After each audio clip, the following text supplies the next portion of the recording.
Dans les films d'animation Encanto, les miracles s'affaiblissent et la magie de la maison Madrigal commence à disparaître. Plusieurs théories tentent d'expliquer ces phénomènes. Une explication suggère que Mirabel, la seule membre de la famille sans pouvoir magique, est en fait la clé du maintien du miracle. Elle représente l'équilibre et l'unité de la famille. Et c'est son absence de pouvoir qui la rend essentielle à la préservation du miracle. Une autre théorie est que Mirabel reflète l'état émotionnel et les relations au sein de la famille Madrigal. Les tensions et les secrets familiaux ont conduit à une fragilisation du miracle. C'est lorsque Mirabel aide sa famille à se réconcilier et à accepter leurs imperfections que le miracle est restauré.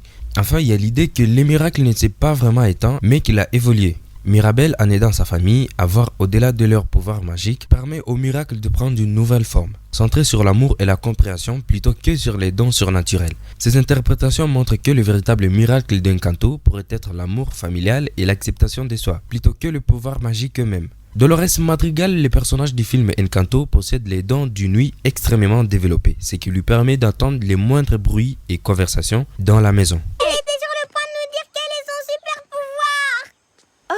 Mirabel n'en a aucun. Ce qui nous pousse à se poser ces quelques questions. Étant donné qu'elle écoutait tout ce qui se passait dans la maison, donc on se dit qu'elle savait que Bruno était bien présent dans la maison. Mais elle n'a pas rendu ça public et on ne sait pas pourquoi. Dolores, avons-nous une date? Ce soir. Et il veut 5 bébés. Oh, c'est formidable! En plus, elle savait très bien que Mirabel avait raison à propos du pouvoir qui faiblissait, mais elle a décidé de garder ça perso. Enfin, on se dit qu'il n'y avait pas de secret pour elle dans toute la maison. Elle qui, principalement, attendait tout ce qui se passait dans la maison.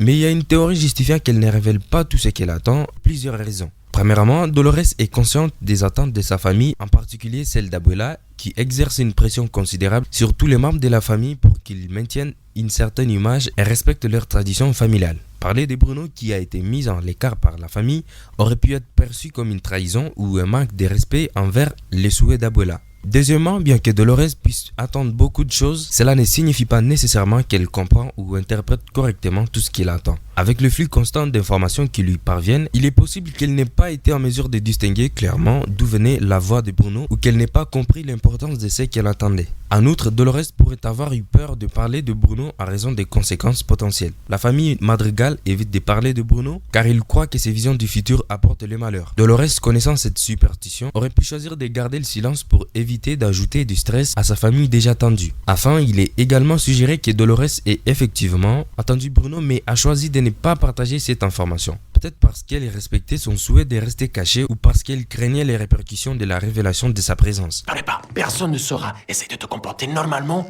Tout ça doit rester entre nous. J'ai entendu. Ces éléments contribuent à la complexité du personnage de Dolores et montrent comment les dynamiques familiales et les peurs personnelles peuvent influencer les décisions d'une personne, même lorsqu'on possède des capacités extraordinaires. Et c'est tout ce que j'avais à partager dans cette vidéo. Laissez-moi vos avis dans les commentaires et n'hésitez pas de vous abonner et d'activer la cloche de notification.